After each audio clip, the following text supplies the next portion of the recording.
it seems obvious to me, which doesn't mean it's true, that societies that are desirable are free societies, and free societies are predicated on rule of law, the law independent of and transcendent in relationship to the rulers, and on a conception of man that gives every individual an intrinsic dignity that basically has a religious substructure.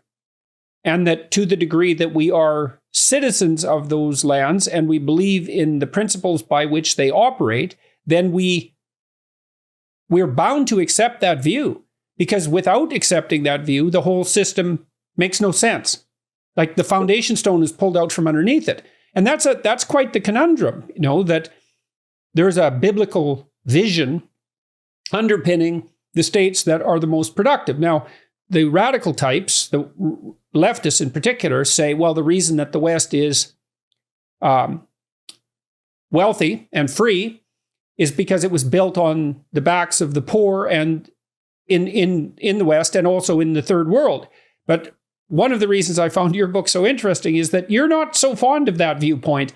You look at India, for example, and as far as I could tell, you believe that the distribution of the biblical narrative in India has clearly been a net positive. And so maybe you could outline a little bit of Indian history, because I think people would find that very interesting. The British came in. India was fragmented into hundreds of cities or states, small states, ruled over in many cases by Muslims. That was the scene when the British arrived. And the British had their problems, but the introduction of the biblical narrative into India, in your estimation, had a positively transformative effect, much like it had in Western Europe. That's true. Thank you. You're doing a wonderful job in arguing the case that you just outlined. And I hope that many people in the West and in the East will listen to you because... well, we don't believe it anymore, eh? And that's the thing. But it's also partly, it's because we're so damn ignorant, eh? I mean, I was struck by reading your book how much I didn't know. For example, and this is very embarrassing to relate, I didn't realize, I knew India was fragmented before it was unified into a modern nation state, but I didn't know it was fragmented and fundamentally ruled in many cases by the Muslim empire. That I just didn't know that. And that's pathetic that I didn't know that. And your book also helped me understand. See, in the West now, we tend to think of the entire Christian tradition as oppressive in the Catholic sense. And I'm not criticizing the Catholics, by the way. Sure. That it was a monopolistic belief system that was fundamentally oppressive. Now, your book helped me understand to what degree that oppression, if it existed, was a remnant of the Roman Empire and the empire worldview, and that it was the introduction of the Bible and its distribution in all the vernaculars that actually blew the remaining empire part of Christianity into fragments, and then in a very positive way. And that's analogous, as I said, to the effect of the Christian or the biblical narrative on India, which, So please go ahead with the Indian story. That's true. In the year 1000 is when from Afghanistan through Khyber Pass, Mahmud Ghazni, an invader, began to invade India and attack. So between 1000 and 1031, he came about 16, 17 times, looting primarily temples, religious temples, because that's where the wealth was. The kings will store the wealth in the temples, and he would loot the temple. There was a very small Khyber Pass, only one place from where invaders could come from Afghanistan and Persia, etc. India could have built a small wall of India. We didn't need a great wall of India to keep the invaders out.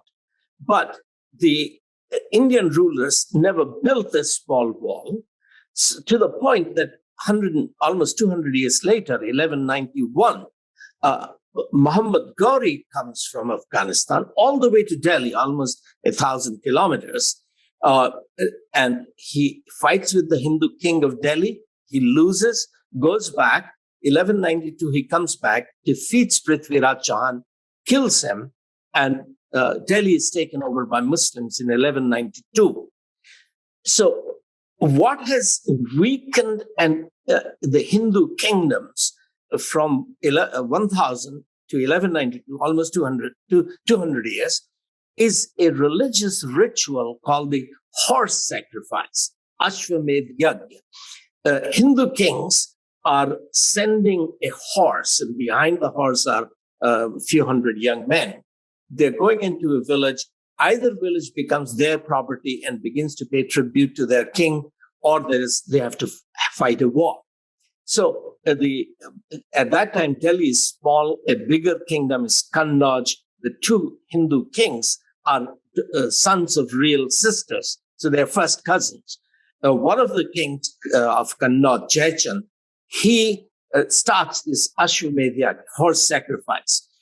But his brother, who is smaller kingdom but more competent ruler, he refuses to accept the sovereignty of his cousin. So hatred develops between two cousins who are governing two important kingdoms in North India.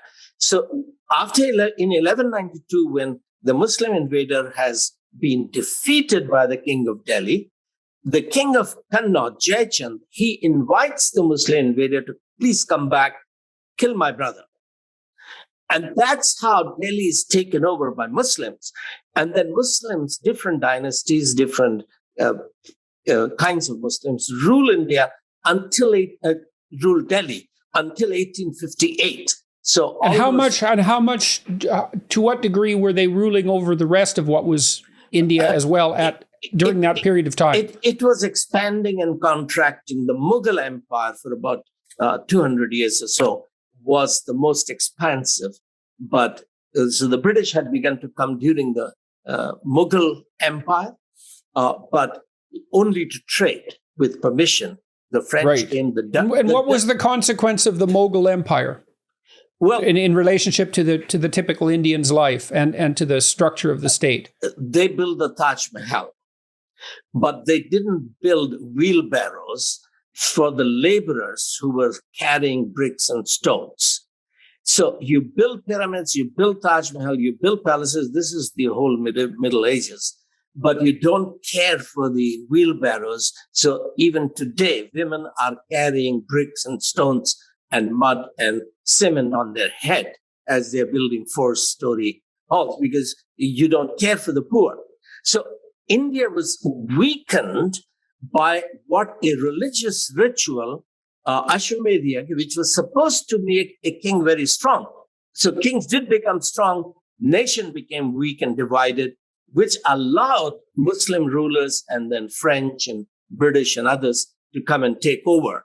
So India for 1,000 years, almost 900 years, was slave. Now, there were pockets of Hindu kingdoms, but some of those Hindu kingdoms were worse, even compared to the Muslim ruler, like South India, Travancore.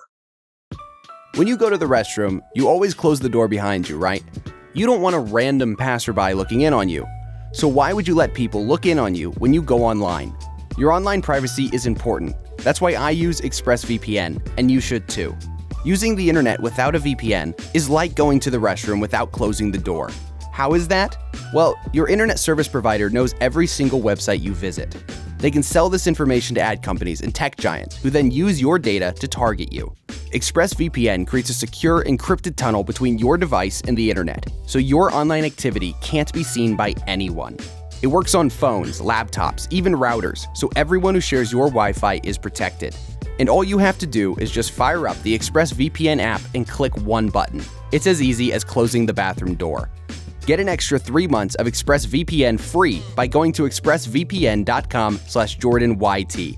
That's expressvpn.com/JordanYT for an extra 3 months free. expressvpn.com/JordanYT. Right, and all these rulers, Hindu and Muslim alike, existed in a completely exploitative relationship in relationship to their subjects. There was no conception of individual worth, as you point out. There was no conception that the life of a slave let alone a female slave, let's say, or even a female, period, for that matter, had any real intrinsic value. That unfortunately is correct. So let me give you a very shameful example of what this means. So in South India, in what is now Travancore, no lower caste woman was allowed to cover her top. If she covered her top, she has to pay a breast tax, which depends on the size of her breast. Now, even the upper caste women in Travancore, this is Kerala, South India, when they go into the temple, they have to remove their upper cloth because you're honoring the priests, you have to be bare-chested.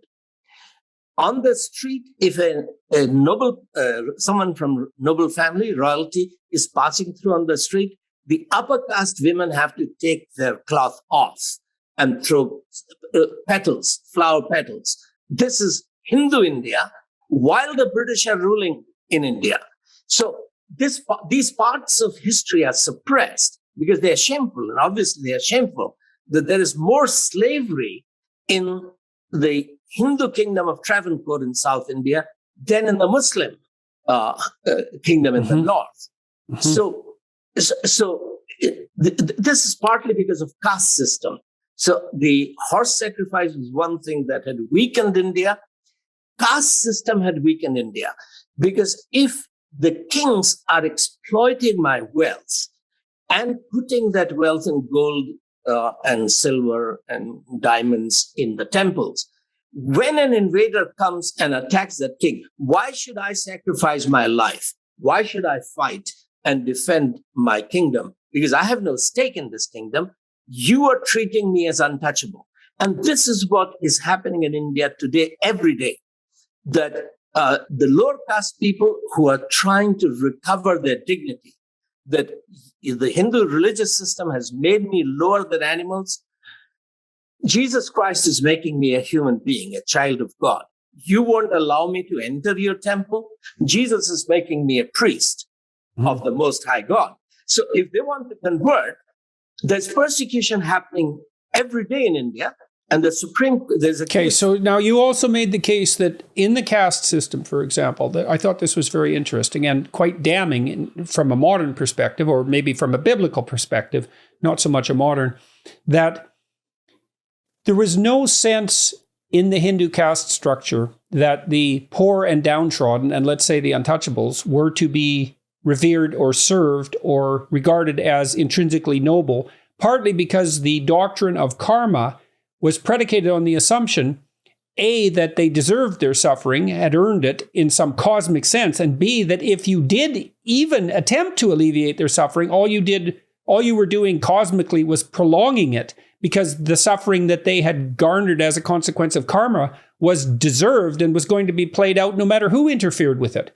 And so there wasn't just an absence of care, let's say, in some sense, for the downtrodden and the outcast, but there was an insistence that they deserved their position and that anything that might be done to help them would actually be counterproductive. Now, have I got that right? Yes, except I'll take it a little farther. That is that inequality is self-evident truth, including in America. That men and women are equal was never self-evident to Americans. Whites and black slaves are equal was never self-evident to Jeffersons and Washingtons and the American founding fathers. Equality is not a self-evident truth. Inequality is self-evident. Yeah, quite the contrary, right? You could say that equality is so non-self-evident that it would take divine fiat to make it a reality. Exactly. So yeah, I know. That's a powerful argument. And Jefferson knew that. Therefore, in the Declaration of Independence, he wrote, "We hold these truths to be sacred, that all men are created equal." It was Benjamin Franklin who put pressure on him, and he was trying to please Thomas Paine, the deist, the rationalist, that we can't say that these truths is revealed to us by sacred writings. So say we hold these truths to be self-evident. Well, I think it might be fair to say that those truths are self-evident in a culture that's absolutely saturated by Protestant biblical presumptions. That's but they're not true. self-evident otherwise. Yes, they were not self-evident 500 years ago when Martin Luther discovered priesthood and kingship of all believers. Because at that time, if a Christian went to the church in Germany, average Christian only got the bread, symbol of Christ's body, not the wine, the symbol of blood. The blood was only for the priests. So the division between priests and laity resulted in war, because if all men are created equal, if every child of God is supposed to serve God as his priest, manage his kingdom as a king, then this was a revolution, a theological revolution. So yes, and it was resisted. That was part of the reason, I suppose, that the translation of the Bible was resisted by so many people in the hierarchical church, because people knew full well that if the actual words were distributed widely, that would create a bottom-up revolution as people realized their fundamental, not only their equality, but more than that, their equality before God and their fundamental worth and their capability of having a relationship with truth. And there is maybe no more revolutionary doctrine than that. You know, it hit home for me how revolutionary the book is, and even in Western history. That's absolutely true. So that doctrine of human equality, the first thing it does in Germany, 1524, 1525, is the Peasants' War. I'll come back to that. But before that, before Luther translates the Bible into German, you have Wycliffe in Oxford, who has translated the Bible into English, along with his friends. This is before printing existed, before Gutenberg. And wasn't Wycliffe killed for his trouble? Was he burned? Fortunately not. After he had been buried, his bones were dug out. Burned. Yes. His bones were burned and the ashes were scattered. But he didn't die because part of his time there were two popes, for a while there were three popes fighting with each other. Each of them wanted British support. And Wycliffe had become a hero in Britain because over taxation. So the British was... So he escaped that doom. But they got Tyndale, I believe, if I remember correctly. Yes, Tyndale was burned. But Tyndale is 150 or so years after Wycliffe. So that's interesting. Even that the resistance to the translation lasted multiple centuries. It wasn't a flash in the pan. It was an extremely dangerous act to translate the Bible into a vernacular language. And you've got to ask yourself why. You're absolutely right, because it was Bishop Arundel, the Archbishop of Canterbury, who banned Wycliffe's Bible and prohibited that no one is allowed to translate the Bible into English without permission. So Tyndale spent a whole year knocking at the doors of three bishops, trying to get permission to translate the Bible into English. All three of them refused. So he became a refugee, which was also illegal to leave England without permission. He left England, went to Wittenberg, under Luther, began to translate the Bible, the New Testament. Then he came to Belgium. That's where he printed it to smuggle it into England. So anyone who was found 100 years earlier with a page of Wycliffe's Bible hand copied, he could be burnt at stake because the church has banned translation of the Bible. So the Bible was an explosive, revolutionary book. Okay, so let's go back to India then. So now you have the Muslims ruling India, and you have the Hindu gods or the Hindu kings ruling India, and it's a caste-structured society, and there's no shortage of oppression, and there's no real development at the individual level. And the British start a mercantile relationship. And then the biblical corpus enters the Indian landscape through the operation fundamentally of the British, but of missionaries, not the mercantilists per se. Yes. Although a fair number of the Christian-influenced British politicians were all already pushing favorably for India's independent development several hundred years ago, way before it actually happened. Yes. Now, a few missionaries from Europe had come to South India before the British missionary movement got going, and they had begun to translate the Bible into some of the South Indian languages, etc. But this was small private initiative. The missionary movement per se got started only in 1793 when William Carey, a cobbler in England, he was a Baptist, so he was not allowed to go into Oxford or Cambridge. These were Anglican universities. So he taught himself while working as a cobbler, Latin, Greek, Hebrew, geography, politics, missionary history, etc.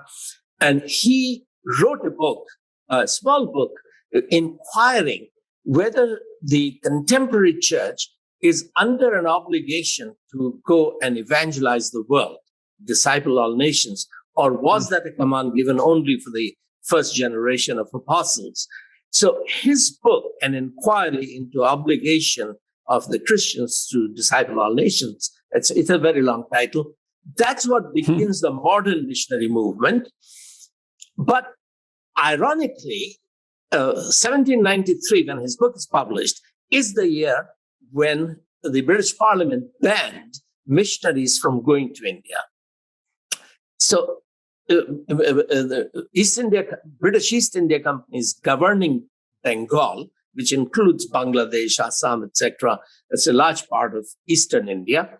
But missionaries are not allowed because evangelical movement is already creating problem for Africa, British rule in Africa, because British companies are bringing African slaves in British ships, selling them in Caribbean and South America, North America, and evangelical conscience, which believes that all human beings are equal, therefore slavery is immoral. They are creating problems, and it is the members of House of Lords in England who have stake in these companies. They don't want missionaries to go. We're having a good time in Africa and India. We're making a lot of money. We don't want morality injected into business. Right, but it does get injected. Wilberforce manages it unbelievably well. And, Yes. One of the things that I've really been struck by lately is this postmodern and radical leftist insistence that exploitation is wrong. Well, why do you think exploitation is wrong? You have to buy the doctrine of the inalienable rights of the individual and the natural rights of the individual and the divine worth of the individual before slavery is wrong, and you don't buy any of that. But if you do buy it, you end up like Wilberforce, and you put yourself on the line to cost England a tremendous fortune over multiple decades to eradicate slavery around the world because of its moral inappropriateness, because of the sacred nature of each individual. That's absolutely right. That if a woman is an animal and I can buy a cow, keep a cow in lock and chain and sell a cow, why can't I buy girls, keep them locked and sell them? Is a girl different than an animal? Does she have... Yeah, and if power is the only force that is real and the only force that's credible, then obviously you can buy and sell if you have the power to do it. You can only not do that in some fundamental sense if there's a transcendent order, let's say, that imbues each individual with fundamental worth. The inalienable right to liberty, that a woman cannot be kept in cage because she is made in God's image, who is free.